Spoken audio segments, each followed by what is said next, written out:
Assalamualaikum warahmatullahi wabarakatuh. Bertemu lagi dengan saya Mas Eri di channel kesayangan kita Warisane Mbah Kakung. Ya.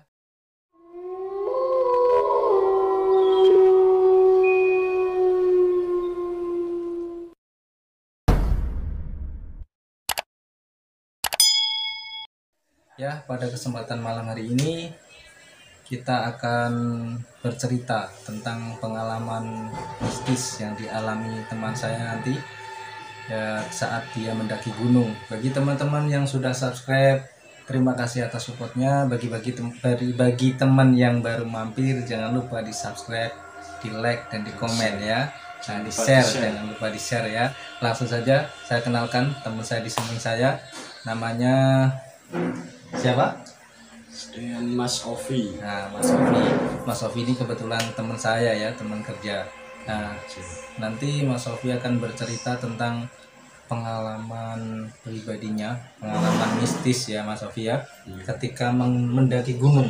Iya, mendaki ke Gunung Lawu. Nah, ke Gunung Lawu daerah Karanganyar. Nah, Karanganyar. di Gunung Lawu. Nah, itu pengalamannya Mas Ovi ketika kelas berapa? Itu ketika masih sekolah di kelas 2 SMK, Mas. Oh, kelas 2 SMK. 2018, 3 tahun sekarang, 3 tahun Desember. Pada bulan Desember saya itu ketemu sama teman-teman SMP. Ketemu ngopi-ngopi ya, ngobrol. Terus saya gak ada rencana itu besok mau berangkat mendaki. Gak ada persiapan sama sekali dan tidak ada pengalaman, Mas. Berarti itu pendakian pertama kali Dan tidak punya pengalaman sama sekali. Dan peralatan pun sangat minim, Mas. Seadanya. Seadanya. Itu berapa orang Mas Ovi? Berapa orang ya? Saya, teman saya Ikul, Arjuna, sama Labib. Jadi 4 orang, Mas. 4 orang atau 5 orang? 5 orang sama saya. 5 orang. Iya. Itu berangkatnya dari Jatirogo, dari rumah saya. Dari Jatirogo. Itu ketika berangkat itu waktunya itu sore, malam atau siang? Siang, Mas. Nah, ini cerita. Sebelumnya saya cerita dulu gini, Mas. Awal mula tadi kan ngobrol, pengen jalan, pengen tulan bareng maneh lah. Pengen nyari angin lah. Iya, pengen refreshing gitu. Terus teman saya ada yang ngajakin gimana kalau naik gunung gitu. Naik gunung. Terus saya kan juga nggak pernah, jadinya agak ragu kan. Naik gunung kan ceritanya juga banyak yang hilang. Menurut dari cerita-cerita yang sudah gitu ya. Apalagi teman saya pertama aja ini di Gunung Arjuna, Mas. Di Gunung Arjuna, Jawa Timur, Malang. Ya terus ada banyak yang keberatan nggak bisa kalau di Malang. Terus saya teman saya salah satu itu mengasih ide kalau di Gunung Lawu, saran di Gunung Lawu kan agak dekat juga dari Tuban gitu. Disebat dulu biar relax. Santai ya teman-teman ya. Bagi teman-teman yang mau ngerokok, kita ngerokok dulu aja, kita ngobrol santai aja biar nggak tegang. Dilanjut lagi, Mas ya. Iya. Dari tadi? Dari saran dari menuju Gunung Lawu itu tadi ya. Ya terus kan saya juga mikir, wah Lawu ini tempatnya kalau denger Lawu pastinya sudah mikirnya sudah horor. Iya, horor. Tempat spiritual, tempat moksanya Sultan Brawijaya. Nah, kalau dari sejarahnya ya, tempat moksanya Sultan Brawijaya dulu itu. Makanya kalau orang udah dengar kata Gunung Lawu itu pasti pikirannya udah mistis banget gitu ya. Nah, itu sumber dari segala kemistisan tanah Jawa gitu. Iya, termasuk gunung yang paling mistis ya. Iya. Nah, terus setelah ada ide itu, teman-teman yang lain oke semua gitu. Oke semua, tapi saya sendiri, Mas, yang agak ragu. Soalnya gimana? Soalnya saya juga belum pernah mendaki, terus dalam segi persiapan uang saku juga materi juga kan kurang gitu. Terus teman saya bilang, penting berangkat intinya. Saya itu malamnya itu tidak bisa tidur, Mas. Tidak bisa tidur gara-gara ya tadi itu nggak berani ya intinya. Terus saya pikir, terus tidur sebentar, terus bangun lagi kan, bangun lagi. Terus saya punya pikiran, wah ini sangat tuh, pokoknya itu loh mas, ini ya deg-degan, was-was gitu ya. Was-was, terus pikiran itu nggak tenang gitu. Terus saya sholat tahajud. Dalam sholat saya itu terus diberi petunjuk, ya sudah berangkat, yang penting minta restu orang tua. Tapi pada saat izin sama orang tua, saya izinnya tidak mau naik gunung. Izinnya cuma mau Camping, enggak camping, mau rekreasi, iya mau dolan setiap dolan mau main. kose konco, mau main berapa hari, 2 hari ya diizinkan mas. Diizinkan. Terus siang kan niatnya berangkat, mau habis sholat Jumat lah. Habis sholat Jumat saya sudah prepare, sudah siap mas ya. Sudah siap, saya sudah nunggu teman saya di depan rumah. Nggak ada lama mas, sampai jam 3, sampai habis asar. Berarti sampai habis asar. Iya. Lama ya, 3 jaman lebih. 3 jam saya nunggu teman saya, nggak ada datang ini, wah jadi atau enggak gitu. Terus itu barang sudah saya kembalikan semua, sudah nggak persiapan lagi. Terus sekitaran jam 3:30 teman saya baru datang. Loh kok baru datang, baru nyampe sini ya, kenapa mas, tanya gitu kan. Ketiduran mas ternyata gitu. Berarti dikiranya itu nggak jadi gitu. Iya. Terus ya sudah berangkat. Terus saya prepare lagi mas, terus juga dibawain bekal sama orang tua saya, dibawain beras. Tapi sama orang tua nggak nanya kalau mau naik gunung. Tapi itu penampilannya sudah mau naik gunung kan. Tapi orang tua nggak tahu. Iya, ya? nggak tahu. Terus pas ketika berangkat itu sepeda semua, sepeda motor? Iya, sepeda semua mas, sepeda semua, sepeda motor. Terus jam 3:30 kan, jam 3:30 berangkat ke Cepu. Enggak itu mas, enggak ke gunung langsung. Ke kos teman saya dulu. Sampai di Cepu itu sekitar maghrib, habis maghrib di Cepu di kos teman saya. Pada saat itu terus Jumat malam berarti. Iya. Malam Sabtu ya. Terus prepare persiapan, logistik disiapkan gitu ya. Logistik itu seadanya mas. Mulai logistik itu sangat minim lah, dibilang bondo nekat pokoknya.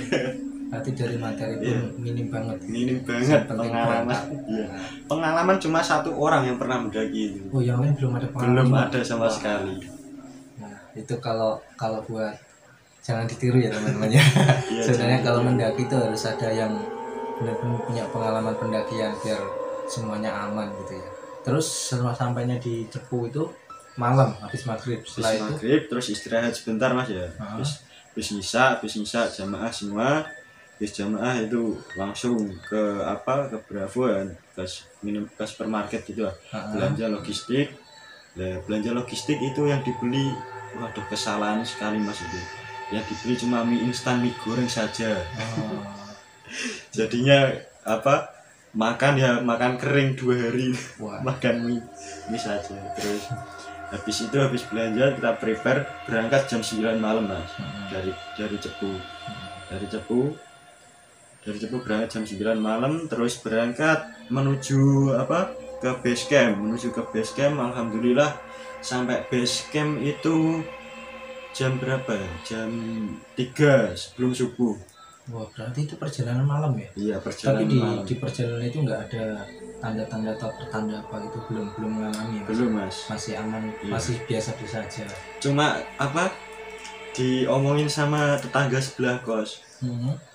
Kon arek Cepu apa berangkat ning Lawu rak wedi lah gitu. Oh, berarti itu kayak ada pantangan. Ada pantangan mas. Orang Cepu itu tidak boleh datang ke Lawu. Kalau datang ke Lawu itu pastinya kebanyakan ya enggak selamat. Waduh. Tapi itu asli Cepu? Enggak. Kalau itu mas, terus teman saya bilang, yang penting aku kan gak wong asli gini, gak wong asli Cepu. Dia cuma ngekos gitu. Cuma ngekos di situ ya. Terus ya bismillah wae, muga selamat kabeh. terus sampai base camp jam 3 kan. Itu base camp berarti belum ke pendakian ya? Belum, Masih base di bawah camp, ya? ngurus registrasi itu kan. Registrasi Ya, dulu. surat-surat registrasi. Habis itu apa? Persiapan, tidur sebentar kan. Jam 3 terus tidur sebentar, habis subuh Mas. Habis subuh sarapan dulu, baru sarapan jam 8 atau setengah 9 baru berangkat Pagi gitu. ya? Iya, pagi. Terus berangkat kan. Nah, pada saat apa? Mau berangkat itu kan namanya apa, perlengkapan belum lengkap semua Mas ya. Mau nyewa di base camp itu. Nah, waktu mau nyewa itu, waktu nyewa itu apa, seperti sleeping bag itu sudah kehabisan di base camp. Terus apa, matras juga kehabisan. Wah, iki terus ada teman saya yang bilang, Mas, iki apa tondo-tondo gak oleh munggah. Nah, dikiranya udah nggak diizinin gitu ya? Iya, terus teman saya sudah ada yang putus asa. Ya wis, ayo tuh ini apa, sarangan wae lah. Oh, berarti ngajak pindah. Iya, pindah. Pindah. Kok atiku yo ora penak ngono. Berarti itu dari perasaan udah kayak nggak enak gitu ya? Enak. Terus kita nunggu Mas, teman saya ada yang kan kau pengen muncak sekali lah, itu disuruh nunggu. Disuruh nunggu sampai 15 menit, ada apa, rombongan yang turun. Rombongan yang turun, terus matras sama apa sleeping bagnya tadi itu di apa, pinjam sama rombongan kita. Nah sudah itu jam 9 pastinya berangkat menuju pos 1. Dalam perjalanan menuju pos 1, di pos 1 pos berhenti. Pos 1 itu iya. jarak pos dari base camp ke pos 1 itu berapa jam? Kurang lebihnya cuma setengah jam Mas. Setengah jam. Setengah jam menuju pos 1. Terus di pos 1 itu istirahat apa langsung? Di pos 1 kita ya namanya apa, baru pertama Mas ya. Baru pertama jadinya ya agak lelah semua gitu. Dengkule kopong. Capek nanti. Capek. Soalnya tinggi ya gitu ya. Iya, tinggi. Kira-kira kalau bisa dikira-kira berapa meter gitu? Sudah apa? Kalau di pos 1 itu sudah 1.200-an Mas. 1.200-an DPL gitu. Itu berarti kalau itu belum ada setengah perjalanan ya? Belum, kan ada berapa pos di situ? Ada 5 pos kan sebelum puncak itu. Masih jauh perjalanan. Itu ibarat pas baru berangkat lah ya. Iya. Nah, terus setelah di pos 1 istirahat sebentar. Di pos 1 istirahat sebentar, terus menuju ke pos 2. Nah, di pos 2, di pos Brakseng itu apa? Brakseng ini itu Mas, apa? Seperti shelter itu tempat berteduh apa, untuk pendaki gitu. Yang mungkin ya seperti apa, gazebo lah, gazebo gitu ya. Ya di situ itu apa, pohon-pohon sangat besar ya, istilahnya pintu masuk hutan lah. Berarti itu baru masuk hutannya itu. Iya. Kalau di pos 1 ya sebelumnya mohon maaf, pos 1 itu kan melewati Candi Cetro. Candi Cetro sejarah peninggalan apa ya? Candi Cetro, iya, Candi Ketek ini. Iya. Candi Kera gitu. Terus itu juga banyak kera-kera di situ. Terus ketika perjalanan, tapi dari pos 1 itu belum ada kejanggalan juga? Masih biasa, alhamdulillah ya? Masih lancar semua.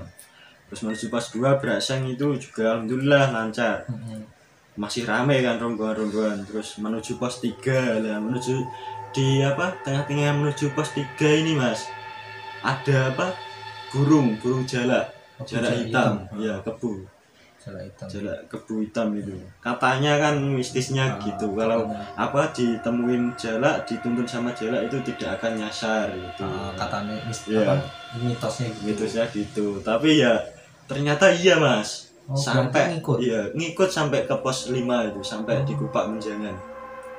Tapi itu dari pos Seng tadi itu ke pos yang selanjutnya itu nggak ini apa, kayak jalannya kan ada kan ya pastinya kan? Iya, pendakian kan. Tapi kadang ya ada kala ya orang yang nyasar kayak gitu ya. Ada. Mungkin itu disasar ke bangsa-bangsa yang nggak kelihatan gitu mungkin ya. Iya. Misalnya ya. Nah itu terus ngikut jalan sampai ke pos 5 ya. Belum ke pos 3 kan pos 3 dulu. Lah menuju pos 3 ini Mas, jalurnya sangat luar biasa pos 3. Berarti dari Seng tadi ke pos 3 itu jalur apa jalannya lama. Kalau menuju pos 3 sampai 1 jam lebih pos 3. itu posisinya udah jam berapa ketika sampai pos 3? Sampai pos 3 ini kisaran jam berapa ya?